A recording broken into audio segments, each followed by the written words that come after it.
अस्सलाम वालेकुम। I am Sidra speaking. आज का मेरा टॉपिक बच्चों पर है।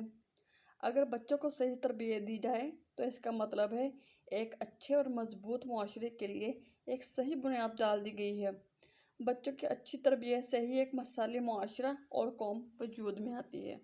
इसलिए एक अच्छा पौधा ही मुस्तकबल में तनावर दरख्त बन सकता है। बचपन की बचपन की तरबियत नक्श कल हिजर होती है। बचपन में ही अगर बच्चे की सही दीनी और अखलाकी तरबियत और इस्लाह की जाए तो बड़े होने के बाद भी वो इन पर अमल पैरा रहेगा। इसके बरखिलाफ अगर दुरुस्त तरीके से उनकी तरबियत ना की गई तो बलूगत के बाद इनसे भलाई की ज़्यादा तवक्को नहीं की जा सकती।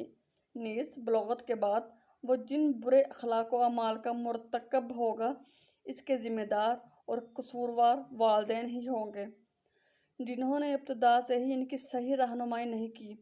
नीज़ औलाद की अच्छी और दीनी तरबियत दुनिया में वालिदैन के लिए नेक नामी का बास और आखिरत में कामयाबी का सबब है, जबकि नाफरमान तरबियत औलाद दुनिया में भी वालिदैन के लिए वबाल जान होगी और आखिरत में भी रुसवाई का सबब बनेगी। लफ्ज़ तरबियत एक वसी मफ़हूम रखने वाला लफ्ज़ है। इस लफ्ज़ के तहत अफराद की तरबियत, ख़ानदान की तरबियत, मुआशरा और सोसाइटी की तरबियत, फिर इन किस्मों में बहुत सी ज़िली अक़साम दाखिल हैं। इन सब अक़साम की तरबियत का असल मकसद और गर्ज़ उम्दा, पाकीज़ा, बाअखलाक और बाकिरदार मुआशरे का क़याम है। तरबियत औलाद भी उन्हीं अक़साम में एक अहम किस्म और शाख है।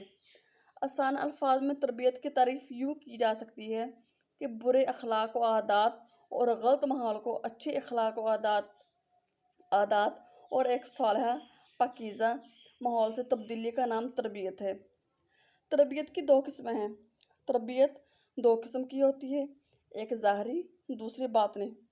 तरबियत ज़ाहरी एतबार से तरबियत में औलाद की ज़ाहरी वज़ा व कता, लिबास, खाने पीने, नशिस्त बर्खास्त, मेल जोल और उसके दोस्त व अहबाब और ताल्लुकात व मशागल का नज़र में रखना, इस तालीमी क्वाइफ की जानकारी और बलूगत के बाद इनके ज़रिए मुआशर वगैरह की निगरानी वगैरह अमूर शामिल हैं।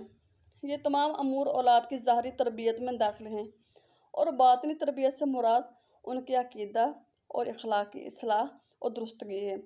औलाद की ज़ाहरी और बातनी दोनों किस्में तरबियत वालिदैन के ज़िम्मे हैं और उनका फ़र्ज़ है।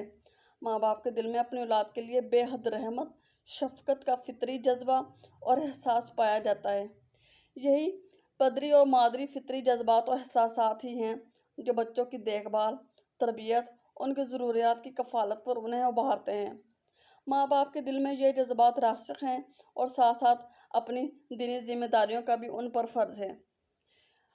सबसे अहम बात यह है कि आप मेरे यूट्यूब चैनल को सब्सक्राइब करें और बेल के नोटिफिकेशन बटन को दबा दें ताकि आपको आने वाली हर नोटिफिकेशन मिलती रहे।